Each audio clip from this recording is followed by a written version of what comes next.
laboral de la actividad privada, sin embargo, no autoriza a que le demos al Ministerio de Trabajo y a la SUNAFIL, que es un órgano técnico especializado adscrito a ese ministerio, potestades para vigilar el cumplimiento de normas relacionadas con el régimen laboral público. Eso le corresponde a Servir. Servir tiene, señor presidente, su propia ley orgánica y las atribuciones que prevé su ley orgánica, que es la ley número...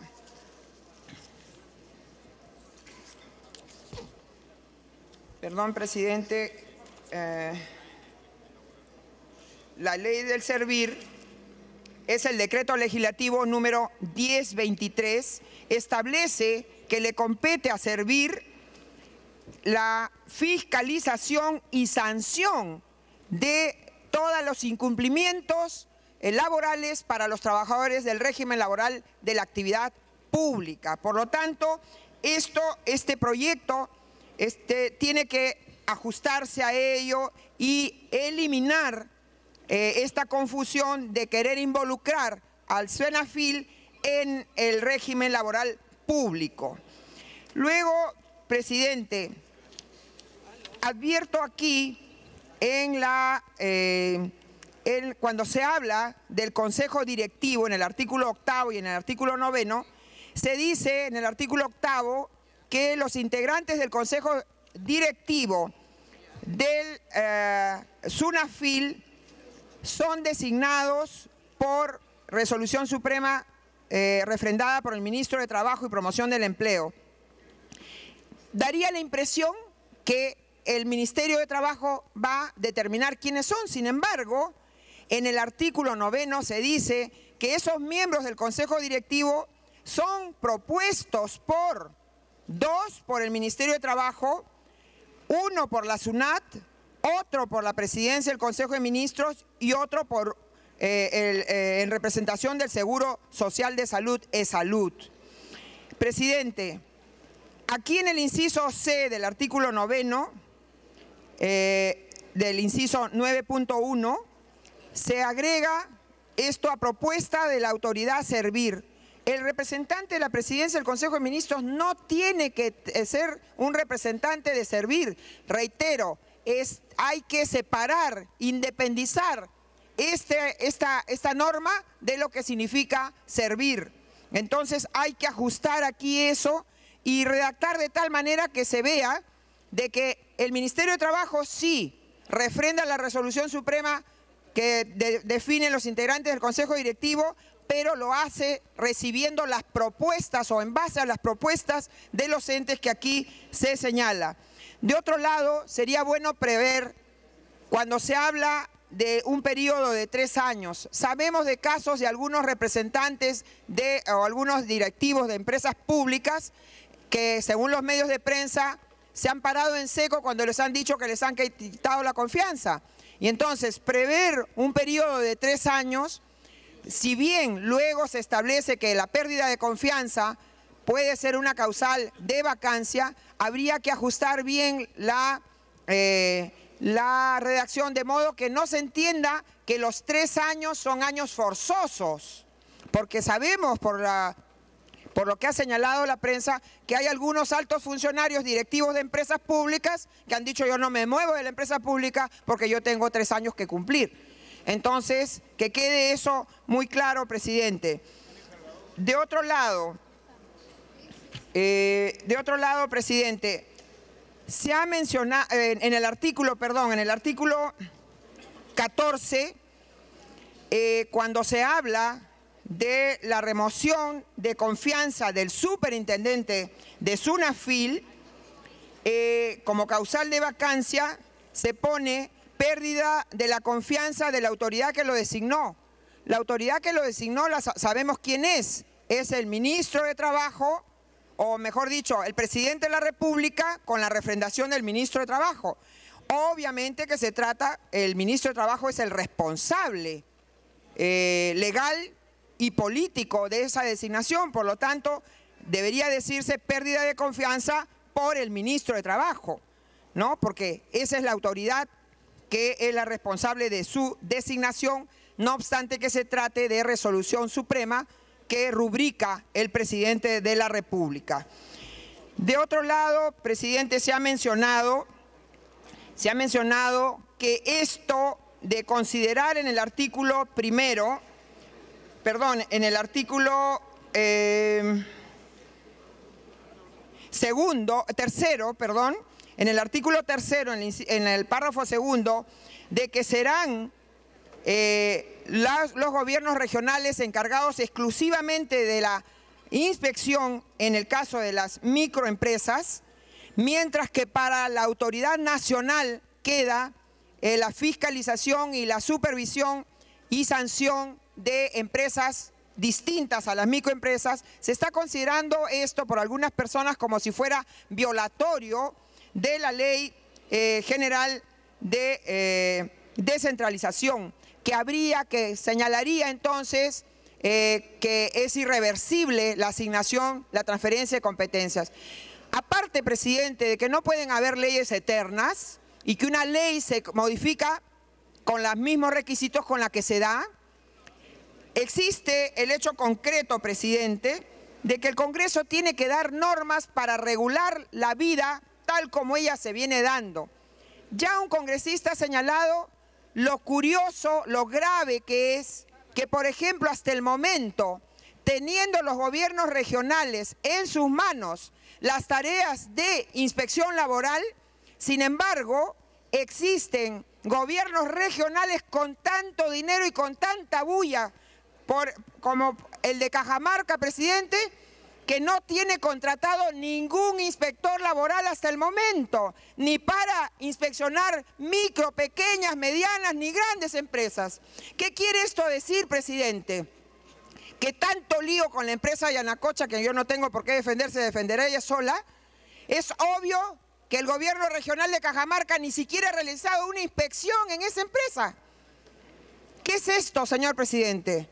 Se dice, he escuchado intervenciones de personas que están preocupados por la defensa de los fueros de los gobiernos regionales, el segundo nivel de gobierno de los tres que establece nuestra Constitución, y sin embargo no tienen en cuenta que hay gobiernos regionales que tienen más de 60, 100 o 1000 millones de soles y que no han destinado un solo sol, nada, presidente, en estos años a la inspección laboral. Es decir, el gobierno regional, que es el segundo nivel del gobierno permitido por nuestra Constitución, se ha olvidado de los trabajadores, ha claudicado de la función tuitiva protectora en su ámbito.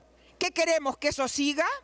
¿Por congraciarnos con presidentes regionales o porque tenemos algún interés de que sean nuestros vehículos de presencia política más tarde? No, señor, hay que actuar en nombre de los trabajadores, en protección de los trabajadores hoy mismo. Hoy mismo. Si es que cuando nosotros, presidente, de acuerdo al artículo 62 de la Constitución, señalamos que la iniciativa pública solamente cabe en condiciones del concepto de subsidiariedad, es decir, para complementar la falta de la iniciativa privada, pues aquí hay una falta al revés. Hay una falta de iniciativa, de acción, de presencia del gobierno regional, y no solamente es él, el gobierno también de Ancash, el gobierno de Ica, el gobierno de Pasco y por no decir los otros gobiernos, que le han dado nula importancia a la inspección laboral. ¿Y entonces vamos a tolerar eso? No. Si no se encargan ellos, porque parece que no quieren, ¿no? Si no se encargan ellos de proteger a los trabajadores, de cualquiera sea el nivel, micro, pequeña, mediana y gran empresa, entonces démosles pues al gobierno nacional esa potestad y dejémosles, como está propuesto, que se encarguen ellos de inspeccionar a las microempresas. A ver si cumplen con esas microempresas, ¿no? Por lo menos. Me ha pedido una interrupción el congresista Segundo Tapia, presidente, si usted lo permite. Congresista Tapia. Sí. Gracias, presidente. Gracias, congresista Marta Chávez. Sí, efectivamente, un Estado que apunta cada día a ser más competitivo, cada día mejor, es importante que entremos en lo que significa la modernización del Estado.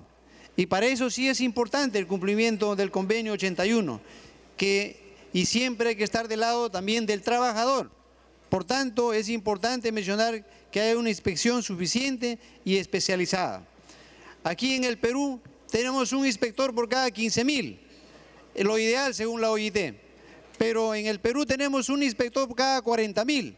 Por lo tanto, urge realmente modernizar también el Estado en lo referente a lo que es la inspección. Y por otro lado, no debemos preocuparnos porque si bien es cierto hay un ente rector, pero las unidades orgánicas regionales estarán pues dependientes de lo que es el Ministerio de Trabajo en la dirección de las políticas públicas en relación a lo que es el trabajo. Muchas gracias, presidente. Gracias, congresista Chávez. Gracias, congresista.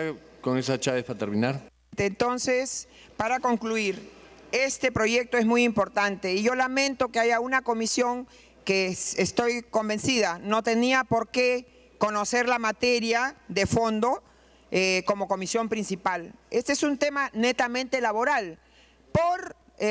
Simplemente de una manera tangencial toca las capacidades de los gobiernos regionales o las incapacidades, diría yo, de los gobiernos regionales, ¿no? Entonces, creo que es necesario y convengo con los congresistas que me han antecedido respecto a que es necesario de una vez por todas que impulsemos y aprobemos esta norma.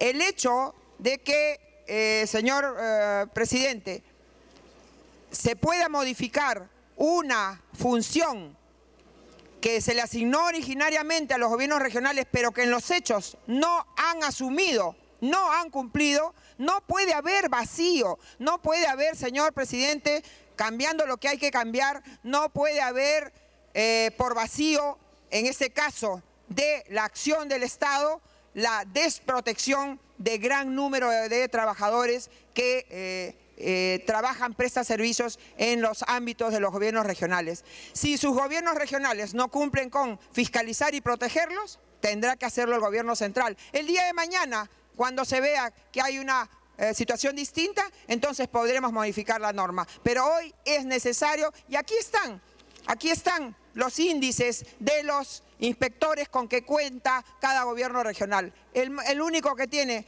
16 inspectores contratados directamente por el gobierno regional es el gobierno regional del Callao.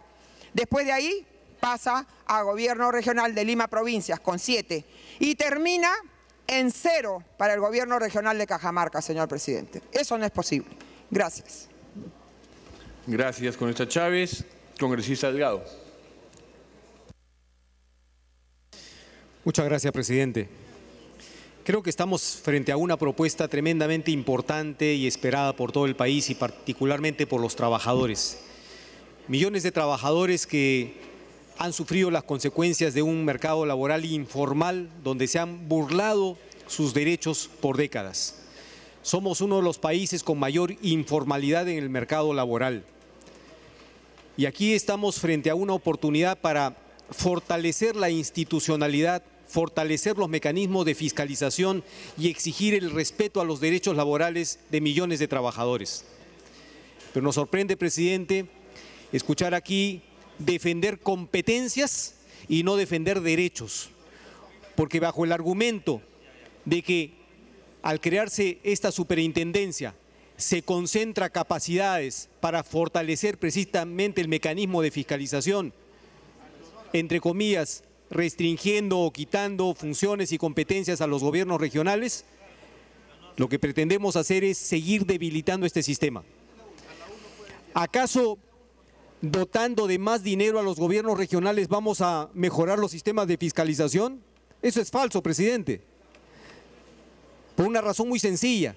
O sea, el dinero no va a resolver el problema si es que no tenemos mecanismos eficientes, coherentes, fuertes, generar institucionalidad, estrategias, protocolos, mecanismos, que esto es lo que asegura la creación de las superintendencias. Y la práctica nos ha enseñado esto. Con la creación de la SUNAT, por ejemplo, se demostró claramente cómo mejoró la recaudación tributaria en el país. Con la creación de las superintendencias de los servicios públicos, se puso en evidencia mecanismos apropiados para defender a los usuarios, que hay que mejorarla, por supuesto. Yo recuerdo cuando en el año 1991 se dictó la primera ley de protección al consumidor, algunos gobiernos locales reclamaban competencia y efectivamente caímos en este juego y se declaró que todos los gobiernos locales eran competentes para intervenir fiscalizando el mercado y sancionando a los comerciantes tramposos. Pasaron casi 4 años y prácticamente ninguna municipalidad asumió la competencia. La tenían en la ley, tenían todas las facultades, todas las prerrogativas y bajo el argumento que no tenían los recursos ni la experiencia, nadie quiso hacerla. Solo cuando se creó un ente central, que fue el Indecopi, comenzó a fortalecerse el sistema. Probablemente llegue el momento en descentralizar esos mecanismos, trasladando experiencias, trasladando lo acumulado en institucionalidad. Pero en este momento que vemos que es tan frágil, tan débil los mecanismos de supervisión laboral, yo creo que la creación de una superintendencia viene a suplir ese vacío. Y efectivamente, las competencias que se les pueda dar a los gobiernos regionales en el sentido de supervisión de la microempresa puede ser un paso inicial para que se le vaya trasladando experiencias, conocimientos, jurisprudencia, el know-how necesario para un sistema de fiscalización laboral. Me pide una interrupción el congresista Coa. Congresista Coa. Señor presidente, yo creo profundamente en el proceso de descentralización y creo que es un proceso de largo aliento. Sin embargo, en este caso y frente a las referencias que se han hecho y frente a la constatación objetiva, real, concreta, día a día de lo que se presenta respecto a al derecho de los trabajadores, creo que primero es lo primero, como ha sido señalado. Y lo primero en este momento debe ser el resguardo, la protección de los derechos laborales de los trabajadores. En nuestras regiones, señor presidente, por una serie de factores, por una serie de condiciones, quienes cumplen esta función de inspección son auxiliares, no son inspectores. Esto tiene que ser cambiado. Los gobiernos regionales tienen en muchos aspectos limitadas sus competencias. No tienen competencia, por ejemplo, en referencia a la mediana y gran minería. Y entonces su intervención en el tema de fiscalización laboral es nula. Hay que reflexionar en estos temas. Consiguientemente creo que este es un debate importantísimo y no tiene por qué contraponerse el tema de la visión descentralista a un asunto estrictamente del resguardo de los derechos de los trabajadores y ante una situación objetiva y concreta respecto a la cual los propios gobiernos regionales están de acuerdo. Muchas gracias por la interrupción. Gracias, presidente. Me pide una interrupción la congresista Chávez. Congresista Chávez. Gracias, congresista Delgado. Sí, lo que señala el congresista Coa es verdad, pero no por defecto de la norma, sino por defecto de la gestión de los propios presidentes regionales, que no se han interesado en implementar y cumplir las funciones que la ley ya les señala. Si entonces no cumplen, han hecho dejación de esas funciones, el gobierno central tiene que asumirlas, o el gobierno nacional tiene que asumirlas. Gracias, congresista Delgado. Congresista Delgado, para terminar. Gracias, presidente. Efectivamente, la ventaja de una superintendencia es que puede tener, digamos, con la autonomía, puede generar, digamos, mayor institucionalidad, generar una carrera profesional de funcionarios altamente especializados, mejor remunerados, puede generar y estandarizar procesos, estrategias de intervención. y esta articulación va a permitir precisamente que los trabajadores, que es el fin principal por el cual se está creando esta superintendencia, vean protegidos sus derechos. Esto no es óbice para que gradualmente, con el tiempo, digamos, esto pueda ir trasladándose a las municipalidades, a los gobiernos regionales, probablemente trasladando experiencia, know-how, jurisprudencia, etcétera, etcétera, que permita en algún momento que ya no solamente fiscalicen microempresas, sino vayan extendiendo estas funciones. Pero en este momento tenemos que tomar una decisión, y una decisión drástica, porque millones de trabajadores efectivamente están al desamparo, porque no hay nadie que esté fiscalizando a sus empleadores para el cumplimiento de sus derechos. Así que, para terminar, presidente, no me parece que el presidente de una comisión cuyo deber es informar y sustentar un dictamen aprobado por su comisión comience una intervención diciendo que nos vamos al cuarto intermedio. Muchas gracias. Yo pido que se someta a voto el contenido de los dictámenes que se han propuesto. Congresista Bengolea.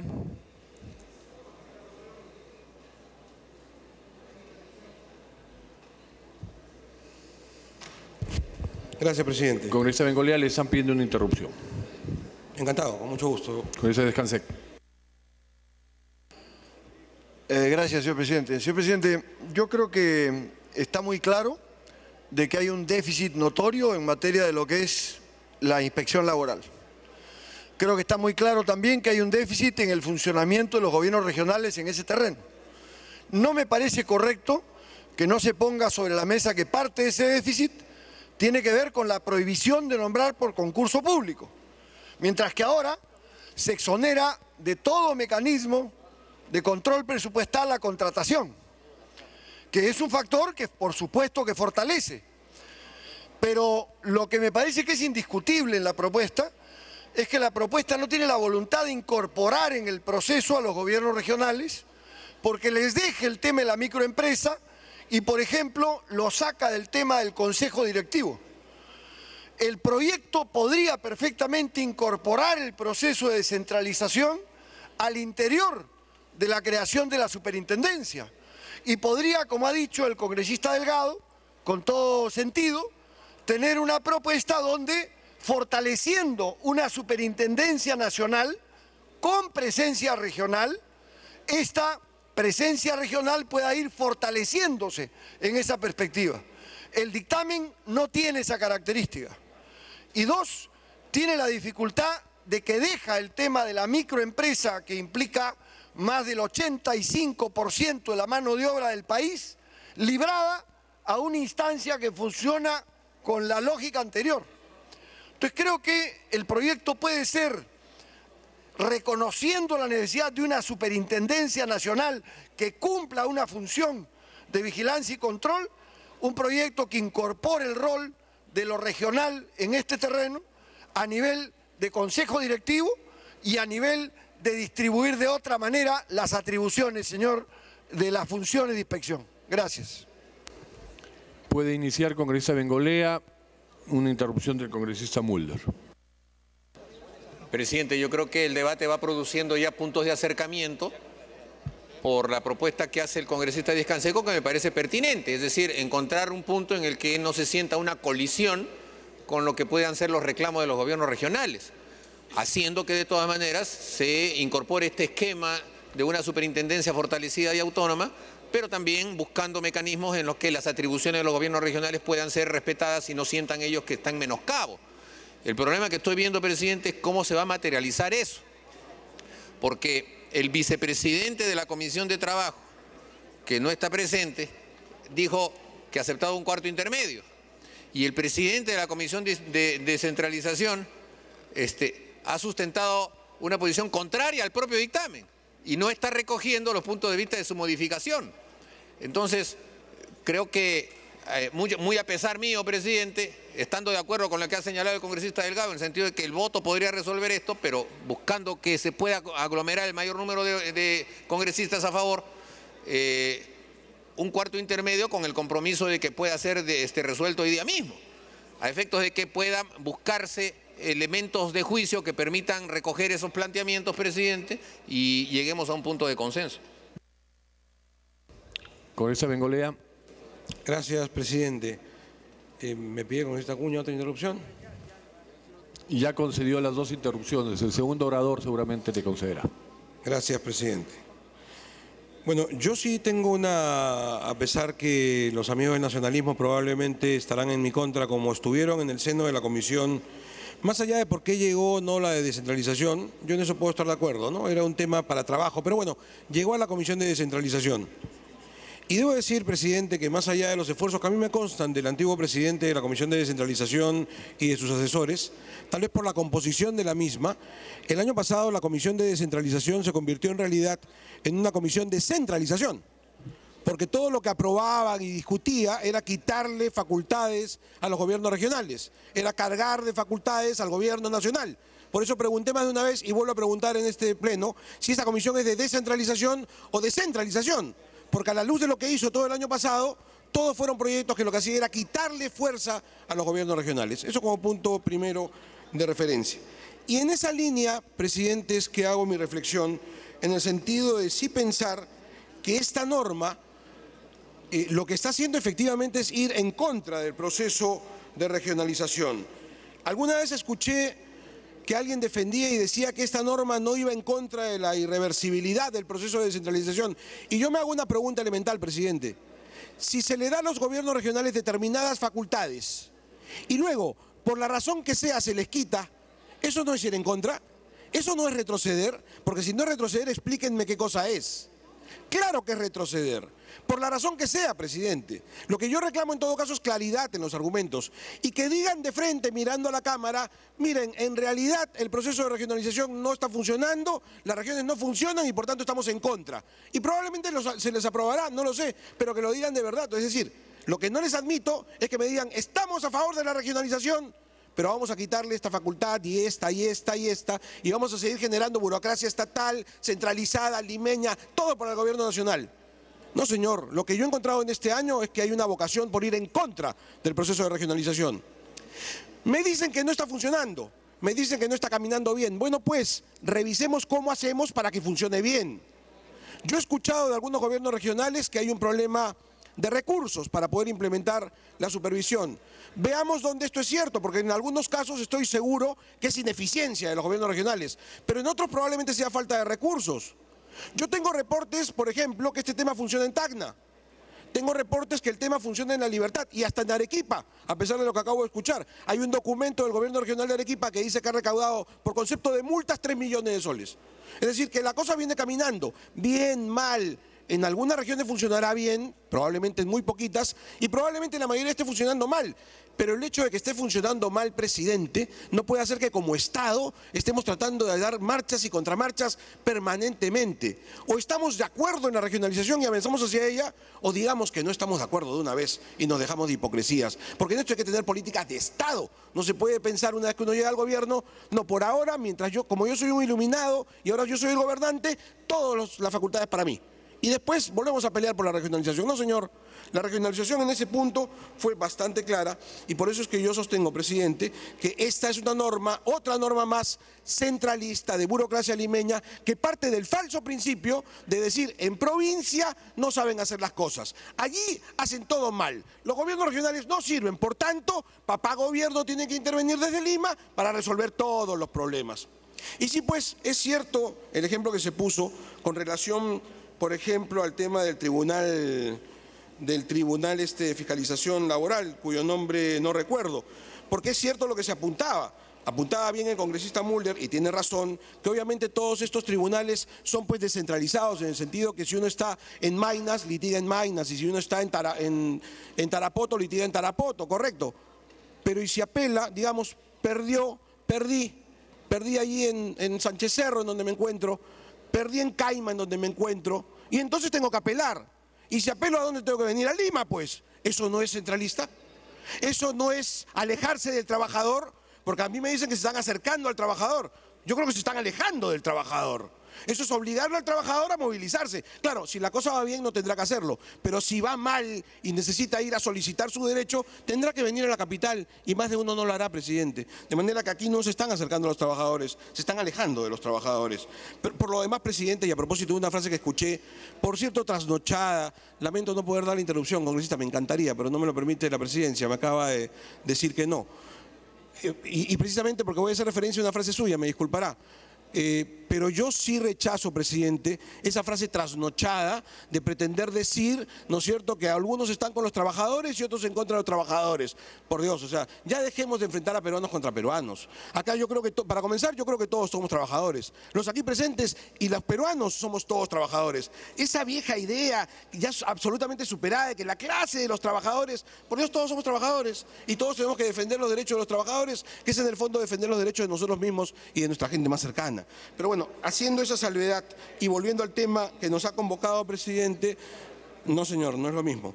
Una cosa es enfrentar a grupos de peruanos en función a su condición social y otra cosa es defender el proceso de descentralización, que es absolutamente... Hay algunos que están confundidos, hay algunos que hablan faltando respeto y que piensan, ¿no es cierto?, que el proceso de descentralización es un tema de limeños contra provincianos. No señor, ese no es el proceso de descentralización, se equivocó. Una cosa es el gobierno nacional, que incumbe a todos los peruanos, cuya capital es Lima, y otra cosa son los gobiernos regionales, que están en cada región. No es un tema de limeños contra provincianos tampoco, de manera que siempre voy a rechazar eso. Pero además, ya que estamos en cita, yo quisiera citar a un expresidente de la República que decía con toda claridad: el Poder Ejecutivo no debe asumir funciones y atribuciones que son asumidas por los otros niveles de gobierno conforme al principio de subsidiariedad. Y diciendo eso, firmó un decreto supremo que fue el que permitió precisamente esta diferenciación de competencias entre gobierno nacional y gobiernos regionales en materias laborales. De manera, presidente, que yo sí creo, es decir, si no me expliqué bien, si alguien piensa de que este proceso no está bien y que por tanto debemos retroceder, de acuerdo, presidente, convénzanme, pero díganlo de frente y digan que no están de acuerdo con el proceso de descentralización o que hay que replantearlo. No digan de que aquí no hay irreversibilidad del proceso, porque sí lo hay, presidente. Es todo lo que estoy reclamando claridad en el concepto. Claro que están yendo en contra de lo que en algún momento se dio. El 2002 comenzó a entregarse estas facultades, paulatinamente, un proceso que terminó con aquel decreto supremo del 2010. Ahí terminó recién en el 2010 terminaron de transferirse todas las facultades. Han pasado 2 años y ya queremos quitárselas. 2 años. Presidente, si algo funciona mal, creo que hay que ver cómo mejorarlo, creo que hay que acercarnos a él a ver cómo esto puede mejorarse. Si se trata de recursos, recursos. Si se trata de supervisar, por supuesto, creo que es necesaria la supervisión, estoy totalmente de acuerdo. Pero no estoy de acuerdo, presidente, con que se diga que tenemos que dar una marcha atrás porque los gobiernos regionales no están funcionando. En este sentido, y para terminar la idea, presidente, si esto fuese cierto, así como queremos ir en contra del artículo 48F de la Ley Orgánica de Gobiernos Regionales, deberíamos, con el mismo concepto, eliminar de una vez el 49H, que dice que deben supervisar y fiscalizar los servicios de salud pública y privada, porque evidentemente lo están haciendo mal. Y debemos ir contra el 63M, que dice que tiene que supervisar la correcta aplicación de las normas legales para temas de turismo. Y debemos ir contra una serie de normas que le dan facultades a los gobiernos regionales y que están mayormente trabajándose mal. Pero no se trata entonces, presidente, de decir, como le están haciendo mal, volvemos otra vez al gobierno centralista. Se trata de ver cómo avanzamos en el proceso de regionalización y para eso creo que es indispensable que la autoridad de trabajo, que para eso existe el Ministerio de Trabajo, es decir, la descentralización no significa que cada gobierno regional hace lo que le venga en gana. Hay políticas nacionales que fija el Ministerio de Trabajo. ¿Qué cosa ha hecho el Ministerio de Trabajo para fijar estas políticas y para determinar que los gobiernos regionales cumplan con sus funciones? El decreto supremo al que hacía referencia, por si hiciese falta, dice claramente que el Ministerio de Trabajo debe entregar las normas y desarrollos que se necesiten para que los gobiernos regionales cumplan sus funciones. ¿Qué cosa hizo el Ministerio de Trabajo? Si no hizo nada, habrá que exigirle que comience a hacer, tal como habría que exigirle a cada ministerio. Hace unos días discutíamos el tema de educación y claro, hay competencias que son regionales. Y lo que discutíamos es que los gobiernos regionales tienen precisamente que aplicar las grandes políticas de Estado que en esa materia dicta el Ministerio de Educación. Ese es el proceso de descentralización, presidente. No es que cada gobierno regional haga lo que quiera, es que hay políticas nacionales que son definidas por los ministerios y estas son las que tienen que ser seguidas a nivel regional. Y si se está haciendo mal, pues tendrá que supervisarse para corregirse, para mejorarse. pero no para dar marcha atrás y volver otra vez a lo que era antes, aunque se cree un organismo distinto. Estas son mis razones, presidente, por las que creo que, más allá de que si esté funcionando o no la supervisión laboral, creo que habría que buscar fórmulas distintas para hacer que lo que actualmente existe mejore, para que si efectivamente no hay recursos, se le otorgue recursos a las regiones, para que si estas no están trabajando, sean fiscalizadas, para que este Congreso de la República, y esto se ha solicitado ya, y hay un dictamen aprobado en la Comisión de Descentralización, modifique la Ley Orgánica de Gobiernos Regionales, en el sentido que los presidentes de los gobiernos regionales vengan aquí al Congreso de la República a rendir cuentas, cuando no estén cumpliendo con sus tareas, porque eso es fundamental, y esa es la madre del cordero además. Si los gobiernos regionales no funcionan, es porque el presidente regional no le da cuentas a nadie. Vamos a traerlos acá, al Parlamento de la República, para que respondan como responde un ministro. Y va a ver usted cómo los gobiernos regionales comenzarán a caminar allí donde aparentemente no están caminando. Pero porque algunos o la mayoría de los gobiernos regionales no funcionen, no estoy de acuerdo, presidente, con que la solución sea dar marcha atrás en el proceso de regionalización, aunque nos quieran decir que esto no es verdad, porque esto es absolutamente cierto. Gracias, presidente. Bien, congresista Belaunde. Tengo concedidas las interrupciones. Perdonen. Van a hablar, después que yo hable, el congresista Virgilio Acuña y el congresista Rondón. Les ruego que me disculpen. Señor presidente, el dispositivo que estamos analizando hace honor a ese viejo dicho que el camino del infierno está empedrado de buenas intenciones. Es un dispositivo que tiene numerosos defectos conceptuales. En primer lugar, se ha sostenido que se debe tener una autoridad inspectiva centralizada de conformidad al artículo 81. Yo tengo aquí a la vista el artículo 81. ¿Qué dice el artículo 81 del convenio 81 de la OIT? Artículo primero. Todo miembro de la OIT para el que esté en vigor el presente convenio deberá mantener un sistema de inspección de trabajo en los establecimientos industriales. Y luego en el artículo cuarto dice: siempre que sea compatible con la práctica administrativa del miembro, o sea, de cada Estado parte, el Perú entre otros, la inspección de trabajo deberá estar bajo la vigilancia y control de una autoridad central. No establece el mandato inexorable y de cumplimiento obligatorio que haya una autoridad central inspectiva. Eso es algo que debemos tener en cuenta. Pero además de eso, yo creo que este proyecto de ley comete un singular dislate. Tiene un singular dislate al que ya ha hecho referencia la congresista Marta Chávez Cosío. Mezcla la inspección en los entes productivos privados, que son a los que se refiere el convenio 81, con el aparato público, con el aparato público gubernamental. Porque si uno lee los dispositivos que se han dado, podría ser que este Congreso Legislativo podría estar bajo la fiscalización de esta entidad llamado Superintendencia Nacional de Fiscalización Laboral, SUNAFIL o algo por el estilo. Y eso evidentemente no tiene sentido. Esta entidad supervisora, en el supuesto de que exista, debe referirse exclusivamente a los entes productivos, que pueden ser privados como también existen entidades estatales productivas de bienes y servicios, cuyo personal generalmente o casi siempre está sujeto al régimen laboral de la actividad privada. Pero hay otro aspecto además que no ha sido tomado en consideración y que es muy reciente. Se refiere a la ley 29.901, ley que precisa las competencias del organismo supervisor de la inversión de energía y minería, o sea, OSINERMIN. Esta ley está referida a su vez a otra ley, la ley 29.783, que transfirió de OSINERMIN al Ministerio de Trabajo las facultades inspectivas en seguridad y salud del empleo en lo que se refiere a las empresas mineras. Pues bien, bajo el actual proyecto, yo me pregunto, ¿quién va a hacer esas inspecciones? ¿Será esta futura superintendencia?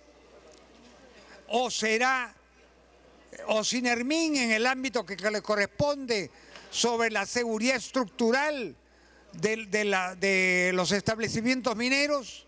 ¿O será el Ministerio de Trabajo?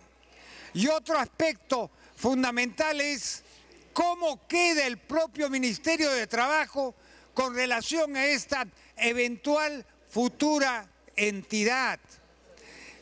Esas situaciones no están resueltas en el proyecto de ley.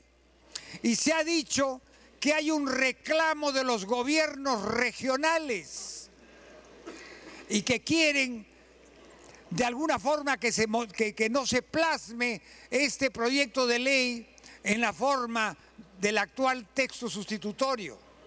Yo creo, y en eso algunos congresistas que me han antecedido en el uso de la palabra tienen toda la razón del mundo. Se trata de un proyecto demasiado imperfecto. Debe retornar nuevamente a comisiones. Debe ser materia de conversaciones con los presidentes de los gobiernos regionales, individual o colectivamente, quizás colectivamente. Deben resolverse estas incompatibilidades funcionales y competenciales. Entonces, esta situación demanda que este proyecto no sea aprobado el día de hoy, sino que pase de nuevo a comisiones para que resuelva esta y otros conflictos interiores que tienen. Yo por eso pondría esto como una cuestión previa y no sin antes destacar que el congresista Virgilio Acuña me ha pedido una interrupción y creo que también el congresista Rondón. Muchas gracias, presidente. Congresista Acuña. Antes de darle uso a la palabra, quiero señalar, conforme hemos indicado al inicio, al reanudar el debate, la sesión, los ministros se encuentran en la salón de la presidencia. Congresista Virgilio Acuña. Gracias, estimados colegas. Todos estamos de acuerdo con cumplir los compromisos internacionales y la supervisión que se requiere en el aspecto laboral. La discusión que tenemos al final de esta tarde es el tema de la presencia de los gobiernos regionales y el fortalecimiento de la descentralización.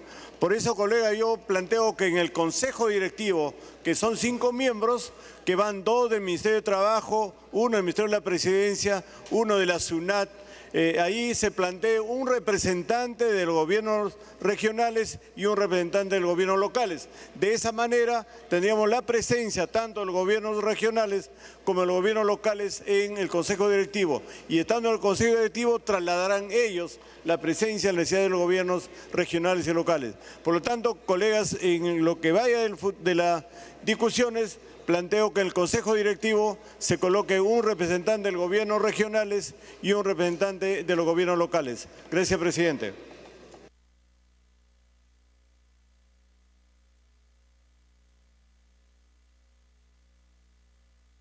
Continúa el congresista Belaunde.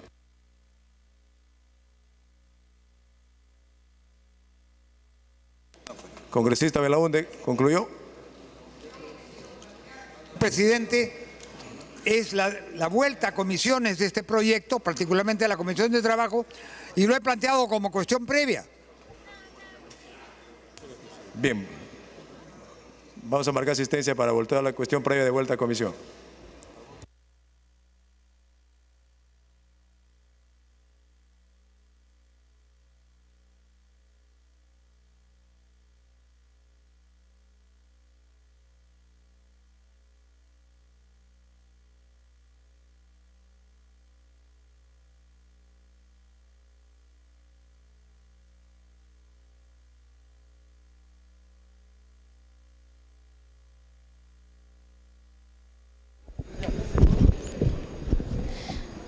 Bien, se viene debatiendo en estos momentos el dictamen de proyecto de ley que propone crear la Superintendencia Nacional de Fiscalización Laboral. En las intervenciones, el parlamentario Martín Belaúnde pidió que esta iniciativa pase a las comisiones respectivas para que tengan un mayor debate. Debemos señalar que el presidente del Congreso anunció que ya se encuentran presentes los titulares de Defensa e Interior para explicar sobre el tema ocurrido en el Brain, en el cual falleció una niña de 8 años.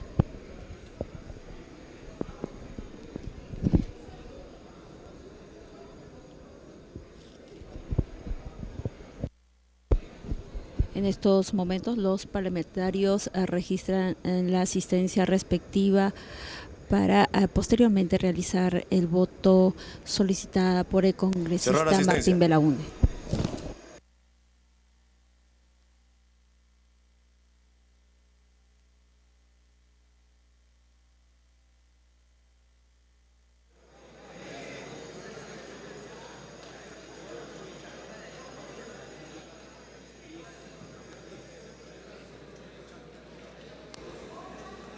Han registrado asistencia 76 señores congresistas al voto la cuestión previa de retorno a comisiones.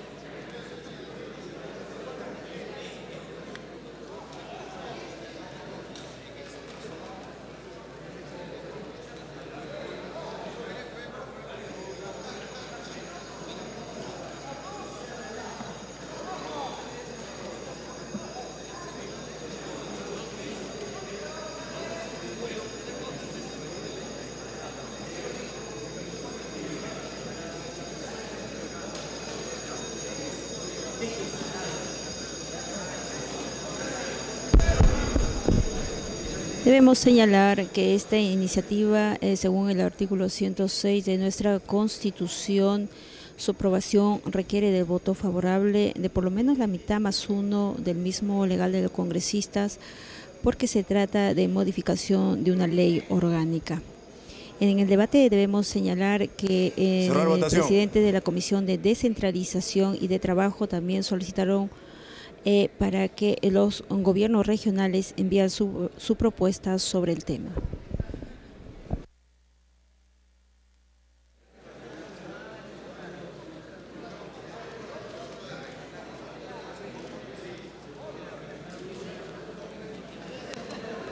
Han votado a favor, 9 a favor, 58 en contra, 5 abstenciones más. Marisol Espinosa, Marisol rojo. Tapia rojo, Medina rojo, Gama rojo, Alcorta verde, Monterola rojo, Pérez Tello verde, Ruiz rojo, Otárola rojo, Rivas rojo, Euren verde, Iberico cambia por verde el voto rojo. En conclusión, Sarmiento, rojo. En conclusión, 13 a favor, 66 en contra, 5 abstenciones. Aguinaga, rojo. Entonces, 67 en contra. La cuestión previa ha sido rechazada. Señores congresistas, los ministros del Interior y de Defensa se encuentran en el Palacio Legislativo. Por tal motivo, se suspende el debate del presente dictamen. La presidencia comunica.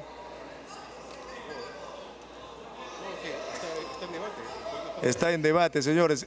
Si quieren al voto, tengo que dar uso de la palabra al presidente de la comisión. Sí. Presidente, primero agradecer a muchos de los congresistas, y para mí va a ser muy importante aclarar de que como presidente de la Comisión de Descentralización sí expuse el síntesis o el significado de la propuesta misma. Además de ello, prosiguiendo con los comentarios de cada uno de los congresistas, y en primer lugar, el comentario del congresista Simón Yo como presidente de la Comisión de Descentralización acepto el cuarto intermedio, señor presidente.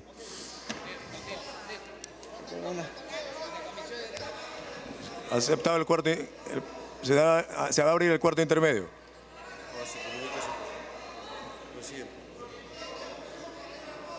No le ha dado la interrupción, el único que puede dar interrupción es el orador de turno.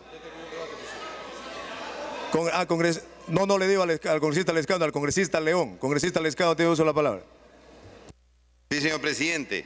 Con el fin de resolver este tema y fundamentalmente a favor de los trabajadores y consensuar y recoger, señor presidente, las distintas opiniones que muy bien pueden ser superadas en este texto, yo acepto, señor, que en el artículo 9, integrantes del Consejo Directivo, esté un integrante representante de los gobiernos regionales, para que pueda consolidarse y escuchar la voz también de las regiones.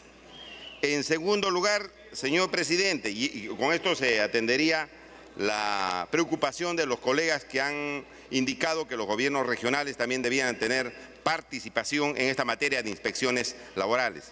En segundo lugar, después le doy, colega, después yo le voy a otorgar la interrupción.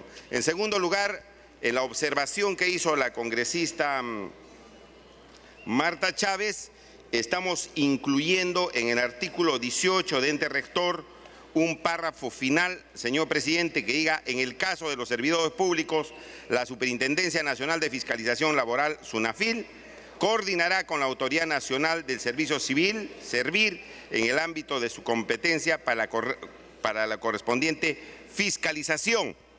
Y finalmente, señor, en los recursos que va a conseguir la aprobación de este proyecto de ley, es que le estamos dando, señor, en el artículo 21, mayores recursos también a las regiones para efecto de las inspecciones laborales. Estamos diciendo, señor, en el artículo 21, que se le va a dar... Congresista Lescano, entiendo que esos son aportes porque el presidente de la comisión principal aceptó el corte intermedio. Presidente. Yo estoy pronunciándome respecto al dictamen de la Comisión de Trabajo, porque somos dos comisiones dictaminadoras. Entonces, pero la comisión principal, el debate que entró... colegas... A ver, congresista Lescano, el dictamen, el debate es de la comisión principal. En caso de ser rechazado el debate de la comisión principal, ¿sostendría usted su dictamen? Por eso, el presidente de la comisión aceptó el cuarto intermedio. Se va a abrir el cuarto intermedio.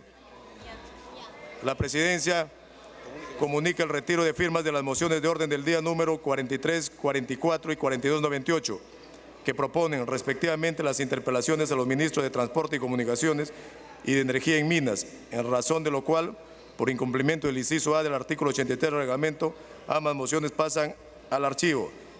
Se solicita la dispensa del trámite de sesión del acta para efectuar la acordada hasta el momento. Los que estén a favor, sírvanse a levantar la mano. Los que estén en contra, los que se abstengan, aprobado. Encontrándose en los salones de la presidencia el señor ministro del Interior, Jerónimo Pedraza Sierra, y el señor ministro de Defensa, Pedro Cateriano Bellido, quienes concurren para informar a la Representación Nacional sobre los hechos suscitados durante el operativo en el Brain, el día 9 de septiembre del 2012, se les va a invitar a ingresar a la sala de sesiones. Se suspende la sesión por breve término.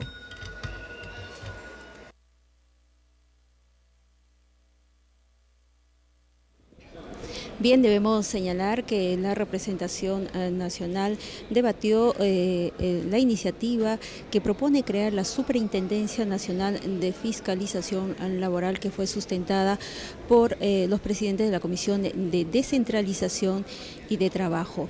También se aprobó con 83 votos a favor una iniciativa que declara de necesidad pública la revaloración y reactivación del ferrocarril Huancayo-Huancavelica.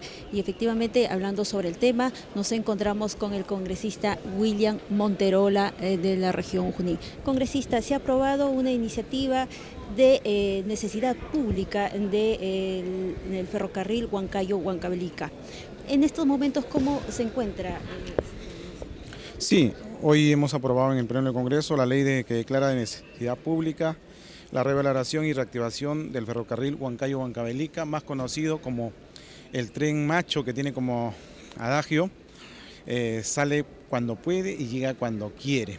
Ese tren se da con ley 667 en 1907 exactamente, y está ya, se empezó a trabajar con 77 kilómetros en el año 1933. Actualmente tiene 148 kilómetros de construcción y ya está al servicio de todos los huancavelicanos, funcionando ya con la trocha estándar. En la presidencia del doctor Alejandro Toledo se logró la modernización y ahora está con trocha estándar, y asimismo este tren ayuda al transporte en Huancavelica, porque aproximadamente transporta a 500.000 ciudadanos huancavelicanos que viven en pobreza y pobreza extrema, y asimismo transportaba más de 50.000 kilómetros de carga, pero por la deterioración del tiempo el tren necesita ser modernizado, comprar vagones nuevos y también la locomotora. Había una iniciativa, ¿consideran también la construcción de una vía férrea de Castro Virreina hasta Pisco? Sí, efectivamente, la ley inicialmente contemplaba, la 667, que debía llegar a Huancavelica, Castro Virreina y Pisco, faltando todavía aproximadamente casi 250 kilómetros para que llegue a Pisco. El motivo de esta ley, yo creo que era activar el movimiento económico de toda la región centro, ya que podías transportar minerales, podías transportar carga de pan y llevar asimismo pasajeros hacia el puerto de Pisco, y con esto elevar el ámbito comercial en toda la región huancavelica. La mesa directiva se complace en expresar ¿Esto su más abarcaría cordial también los saludo a los gastos señores en lo que ministros del Interior, concierne de los pasajeros? Jerónimo Pedraza Sierra, y de Sí, Defensa, Pedro efectivamente, Caterano yo creo que esta es una verdadera forma de hacer inclusión social por parte del presidente Ollanta Humala, ya que actualmente el pasaje de automóviles y transportes es 16 soles y en tren pagan 6 soles. Señor ministro, pero entiendo que primero... Tanto se trata de un tema conducido por el Ministerio de Defensa y por supuesto con nuestra participación, porque somos un equipo, va a exponer el Ministro de Defensa. Perfecto. Entonces tiene la palabra el Ministro de Defensa, señor Pedro Caterano Bellido. Señor Presidente, señores congresistas, muy buenas noches. En cumplimiento por lo acordado por el Pleno, concurrimos con el Ministro del Interior para informar acerca de los alcances ocurridos con la ejecución del Plan Mantaro llevado a cabo por el Comando Conjunto este fin de semana pasado. A raíz de reportes de inteligencia desarrollados por el Comando Conjunto, Fuerzas Combinadas de la Fuerza Armada y la Policía Nacional el día sábado iniciaron un operativo con el propósito de rescatar a niños que, según reportes de inteligencia, se encontraban en manos de un grupo de Sendero Luminoso. A raíz de esta información de inteligencia, el Comando Conjunto organizó el operativo denominado Mantaro para ejecutar el rescate. Con este motivo, durante 8 días, patrullas combinadas de las Fuerzas Armadas y la Policía Nacional concurrieron al lugar de los hechos. Al acercarse a la zona donde se encontraban ubicados estos niños,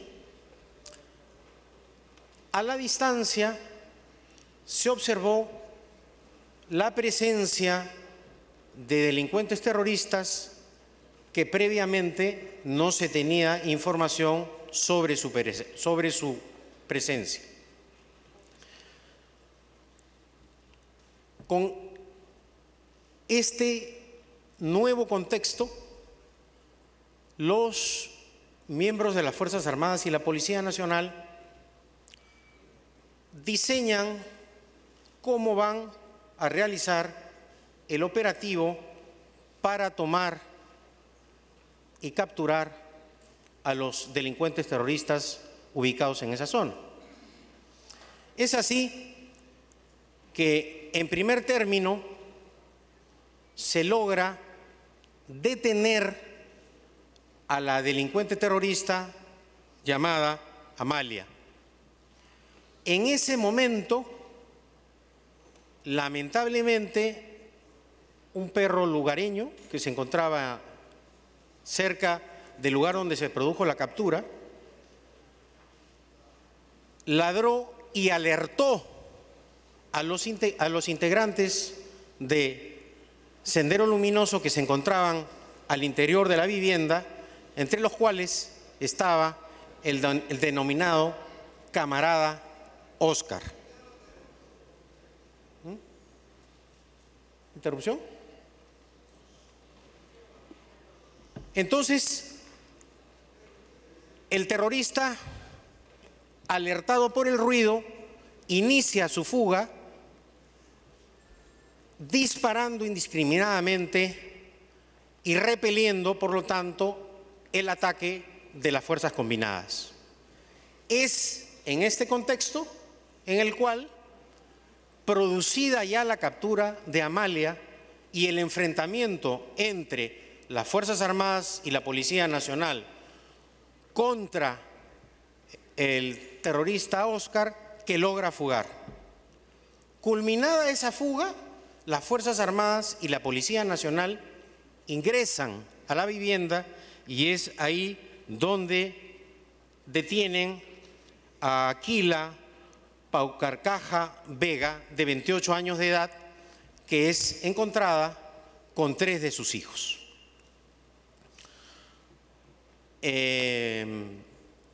Ocurrido este hecho, la madre de estos niños es trasladada conjuntamente con la terrorista Amalia para posteriormente ser vía aérea llevada a Pichari. En Pichari, la señora Aquila Paucarcaja Vega presta su testimonio ante la Fiscalía. En el acta de entrevista en la localidad de Pichari, siendo las 16:30 del 8 de septiembre del 2012, presentes en uno de los ambientes del Comando Especial Brahim, el instructor PNP y la ciudadana Aquila Paucarcaja Vega, de 28 años, natural de Junín, hija de Benjamín y Francisca, con instrucción primaria e identificada con DNI 4236455 y domiciliada en la comunidad de Ranrapata, que es donde se produjeron los hechos, presta el testimonio ante la fiscal. En la primera pregunta que se le formula dice: precise si para rendir la presente diligencia requiere de la asistencia o asesoramiento de un abogado defensor. Ella respondió que no requería. En la segunda pregunta, precise las circunstancias de su intervención por parte de una patrulla de las fuerzas del orden, hecho ocurrido en la fecha a horas 7:35 aproximadamente. Ante esta pregunta, la señora respondió que en circunstancias que me encontraba tomando desayuno en el interior de una choza ubicada en el sector conocido como Paucapampa, ubicado a 30 minutos de camino de la comunidad de Ranrapata, en compañía de mis hijos Efraín, Clima y Cristian, llegaron 2 señores de edad que se pusieron afuera de mi choza. Estas mismas personas pasaban de manera cotidiana por mi chacra.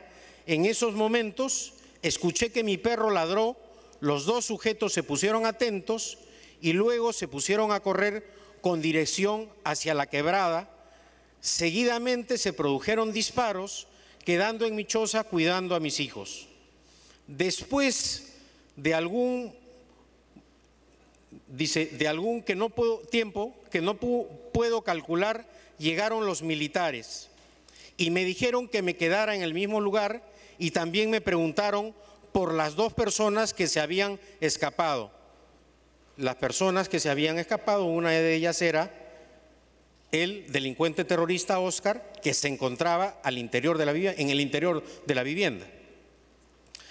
Después de algún tiempo que no puedo calcular, repito, llegaron los militares y me dijeron que me quedara en el mismo lugar y también me preguntaron por las dos personas que se habían escapado, diciéndoles que no conocía a esos dos señores y que se habían escapado diciendo: luego he estado toda la mañana y mediodía en ese lugar para luego ser llevada a la comunidad de Ranrapata, donde llegó un helicóptero que me condujo a esta base militar donde permanezco. Tercera pregunta: precise si tenía conocimiento de la identidad de esas dos personas a las cuales usted se refiere en su respuesta anterior y si pudo observar si éstas portaban algún tipo de armas de fuego. Dijo que a esas dos personas varones los conocía desde el año pasado, es decir, tenía conocimiento de la existencia del terrorista denominado Óscar. Siempre pasaban por la zona conocida como Paucapampa, donde mi esposo César Caso Zárate y yo tenemos una chacra en la cual cultivamos frijol, caña y pituca.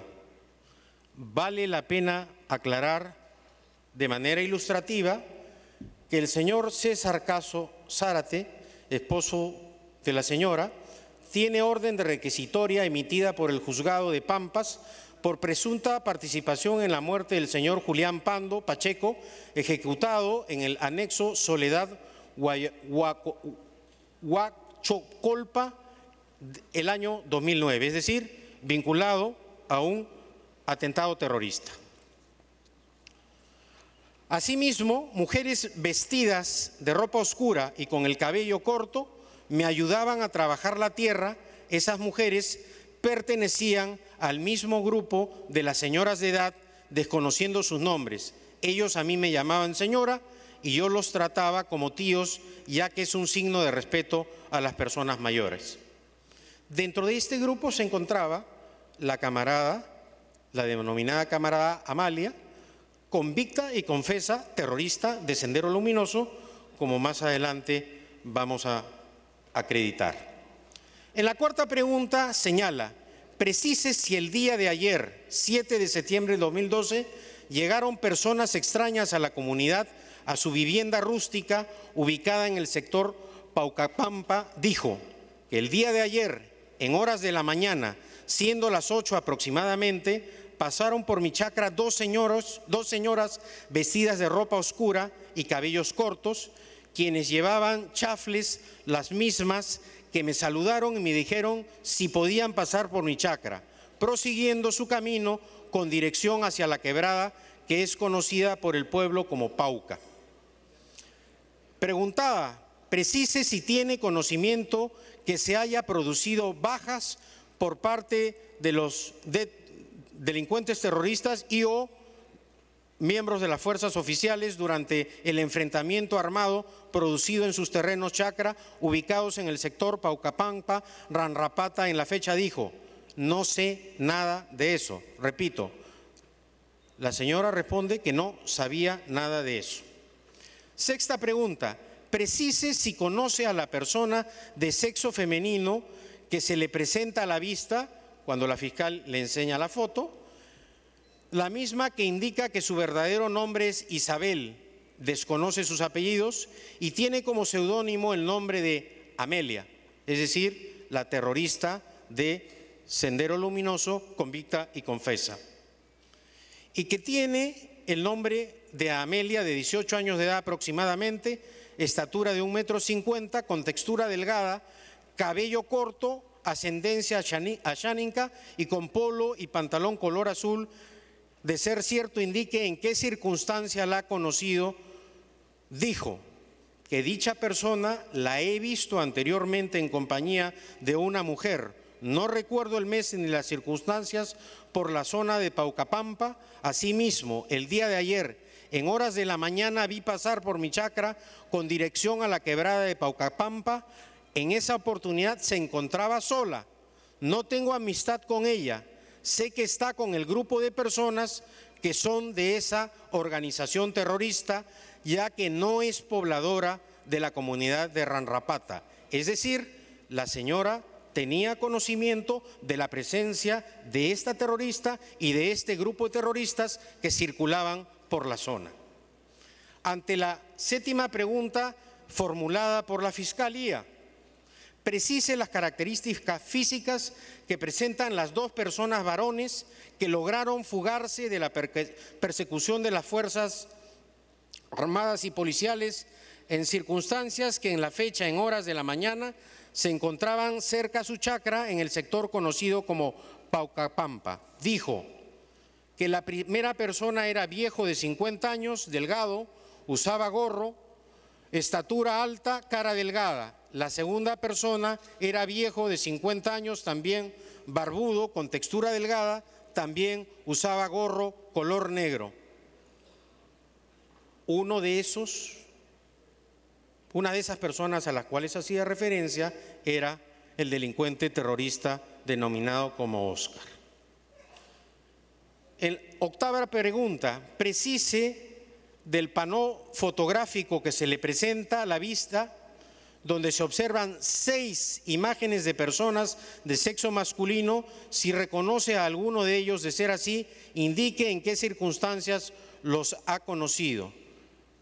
La señora respondió que de las personas que se me presentan a la vista en fotografías, logré reconocer a la persona que se encuentra con el número 5. Desconozco su nombre, pero es la misma persona que hoy día se escapó en compañía de otras personas fugando hacia la quebrada Paucapampa.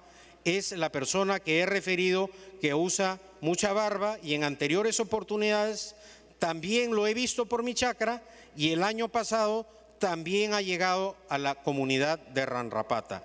Es decir, los delincuentes terroristas circularon en anteriores oportunidades por esa localidad, por esa zona, y nunca hubo denuncia alguna. Novena pregunta, precise si tiene conocimiento de la existencia de algún campamento terrorista cerca de su chacra, ubicada en el sector de Paucapampa. Ranrapata dijo que no sé dónde hay campamento de terroristas.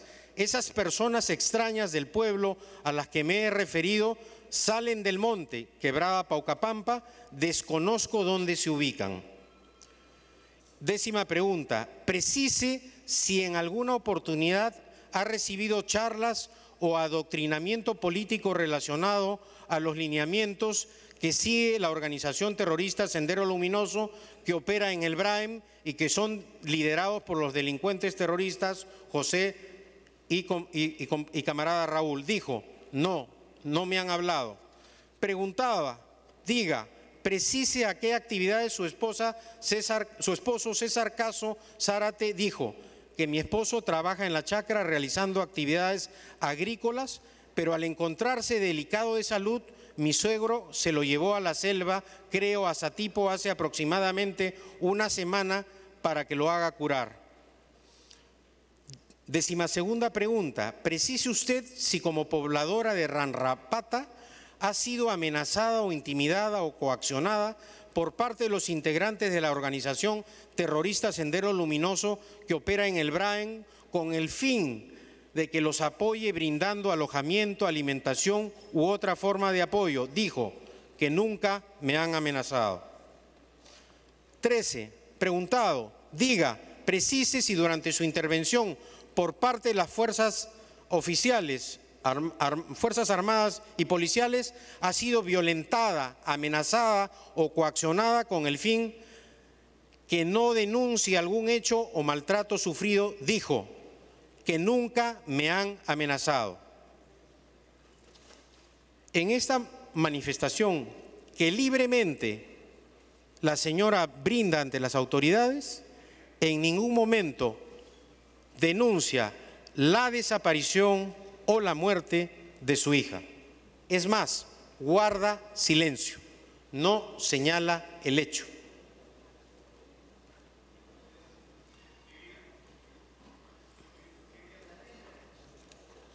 El mismo día de los hechos, es decir, el sábado a las 14 horas, en Pichari. La manifestación de la terrorista camarada Amalia. En la acta de entrevista, en la localidad de Pichari, siendo las 18:30 horas del 8 de septiembre del 2012, presentes en uno de los ambientes del Comando Especial Brahim, el instructor PNP y la intervenida por presunto delito de terrorismo, quien refiere llamarse Isabel Quispe Guamán, conocida como OT camarada Amalia, de 20 años de edad, hija de Félix Quispe y Guamán, no recuerda los nombres de su madre fallecida, sin grado de instrucción, no recuerda su fecha ni lugar de nacimiento, sin documento de identidad a la vista y sin domicilio conocido, clandestinidad, declara lo siguiente. Preguntado, precise si para rendir la presente diligencia requiere de la asistencia o asesoramiento de un abogado defensor. Dijo, no. Segunda pregunta, precise las circunstancias de su intervención por parte de una patrulla de las fuerzas del orden, hecho ocurrido en la fecha a las 7:35 horas aproximadamente. Dijo que yo estaba viniendo adelante habiendo salido de la ubicación conocida como Pauca, con fines de realizar trabajos de agricultura en la parte posterior de la comunidad de Ranrapata. Ese terreno es del partido. Ese trabajo lo dispuso el camarada Oscar. Cuando me dirigía, solo fui intervenida por los militares. Es decir, la terrorista Amalia confirma la presencia del terrorista Oscar en el lugar de los hechos en donde se produjo la captura de ella. Cuando me dirigía solo fui intervenida por militares, quienes me redujeron y me interrogaron con relación a la ubicación de los mandos y del campamento. Yo respondí las preguntas que me realizaron y con esa información creo que la patrulla prosiguió su camino. Posteriormente he escuchado disparos de armas de fuego, pero desconozco detalles ya que me encontraba intervenida. Tercera pregunta, precise si conoce a la persona que se le presenta a la vista. ¿Quién responde a la identidad de Aquila Paucarcaja Vega, pobladora de la comunidad de Ranrapata? De ser así, indique si es miembro de la organización terrorista o forma parte de la comunidad. Dijo que la señora que se me presenta a la vista la conozco como pobladora de la comunidad de Ranrapata, no es integrante de la organización terrorista. Es decir, la camarada Amalia reconoce que la señora no es integrante del Grupo Sendero Luminoso, pero que sí hay una relación y se conocen tal como lo manifiestan ante la Fiscalía. Cuarta pregunta, precise si es cierto que la comunera Aquila Paucarcaja Vega realiza actividades de colaboración a favor de la organización terrorista. Amalia respondió que tengo conocimiento que el camarada Oscar obliga a la señora Aquila a realizar compras de víveres, esto es, en algunas ocasiones. Repito, ante la pregunta de colaboración, para que precise si es cierto que la comunera Aquila Paucarcaja Vega realiza actividades de colaboración a favor de la organización terrorista, la terrorista Amalia responde que tengo conocimiento que el camarada Oscar, es decir, el terrorista que logró fugar, obligaba a la señora Aquila a realizar compras de víveres, esto en algunas ocasiones, con lo cual se deduce preliminarmente, no podemos afirmarlo de manera contundente porque se está en pleno proceso de investigación, que según la terrorista sí era colaboradora de la organización delincuencial de Sendero Luminoso. Quinta pregunta, precise si el día de ayer usted pasó por la chacra de Aquila Paucarcaja Vega de otro lado indique si ésta tiene familiares en la organización terrorista. Que el día de ayer responde: pasé por la chacra de la señora en horas de la mañana para realizar trabajos agrícolas, retornando como a las 4 de la tarde en el mismo lugar. Esta respuesta demuestra que había una vinculación entre la terrorista Amalia y la señora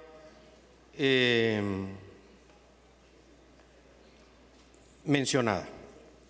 Precise quién era el mando terrorista encargado del campamento y quiénes lo conformaban.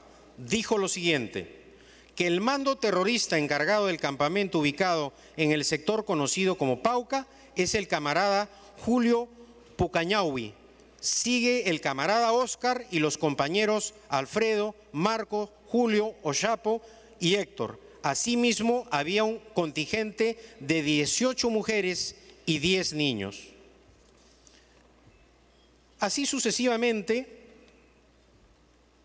la delincuente terrorista, en la última pregunta, cuando se le formula la inquietud si durante su intervención por parte de las Fuerzas Armadas y policiales ha sido violentada o amenazada o coaccionada con el fin de que no denuncie algún hecho o maltrato, dijo que no había sufrido ningún maltrato por parte de las Fuerzas Armadas o policiales. Queda acreditado que cuando se produce la detención de la camarada Amalia, de la madre y sus 3 hijos, en ese momento no se tenía información que acreditaban la lamentable y penosa muerte de la niña. Por esa razón, culminado el operativo, la terrorista Amalia, la madre y sus 3 hijos, es trasladada con autorización de las autoridades competentes hacia Lima. Y por ese motivo también son separadas la madre y sus hijas y la delincuente terrorista convicta y confesa, que confiesa ser miembro del grupo terrorista Sendero Luminoso. Y por esa razón, la madre y sus 3 hijas, que repito, en ese momento la madre no denunció ni la desaparición ni la muerte de su hija, es conducida al Ministerio de la Mujer. Por lo tanto, señor presidente, señores representantes, lo que ocurrió hasta el día domingo fue lo que acreditan los hechos. El gobierno en ningún momento podía encubrir la muerte de la niña. No solo porque no existía esa información, no había indicio, no había prueba, no había declaración, sino porque hubiese sido inconcebible desde el punto de vista constitucional y jurídico que un hecho de esa gravedad sea ocultado por el gobierno. No tiene lógica, por otro lado, señores representantes, que luego de culminado el operativo realizado por las Fuerzas Armadas y la Policía Nacional, se llame al Ministerio Público, se le brinde la información, se le pida que siga los trámites de acuerdo a ley y se le oculte un hecho. Era evidente que esto tenía que ocurrir, que se cumpliera los procedimientos de acuerdo a la Constitución y a la ley. Y eso fue lo que aconteció. Posteriormente, pasados los hechos, aparece la información de la muerte de la niña. Pero al momento que ocurre el traslado y que llega con autorización de las autoridades a Lima, la terrorista Amalia y la madre y sus 3 hijos, el gobierno en ningún momento tuvo información alguna acerca de la muerte de esta niña. Habiendo expuesto esta parte, señor presidente, quisiera ceder el uso de la palabra a mi colega, al doctor Wilfredo Pedraza, para que continúe con las explicaciones. Muy bien, ministro. Wilfredo Pedraza tiene el uso de la palabra. Gracias, presidente. Mi saludo a través suyo a la representación.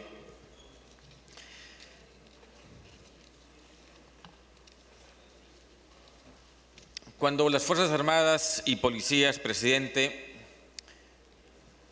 programaron realizar un conjunto de operativos basados en inteligencia, lo que estaban haciendo era buscar combatir el terrorismo y en ese proceso recuperar niños. Este no fue un encuentro con el Sendero Luminoso, nosotros fuimos a buscarlos. En un operativo cuyos detalles podemos revelar cuando podamos pasar quizá luego a una sesión de otra naturaleza. Pero se trató de eso, de un operativo sobre la base de información clara, importante, que luego fue corroborada por la llamada camarada Amelia, presente en ese campamento llamado Pauca, de muchos terroristas y de muchos niños. Llegar al campamento tomó muchos días a quienes representan al Estado. Zona donde no hay carreteras y con un gran sacrificio. En el encuentro con la subversión hubo intercambio de disparos. Nadie reportó la muerte de la niña. La detención de 2 personas adultas, una de ellas terrorista confesa, la llamada camarada Amelia, y la otra señora responde a la confirmación de que en ese lugar había actividad subversiva permanente y porque nuestros efectivos militares y policiales un día antes habían observado movimiento de gente armada. Y por ello, presidente, el comunicado del Comando Conjunto, que aparentemente es contradictorio a la versión posterior, y no lo es, solo responde a un tema de transparencia absoluta, porque el comunicado del día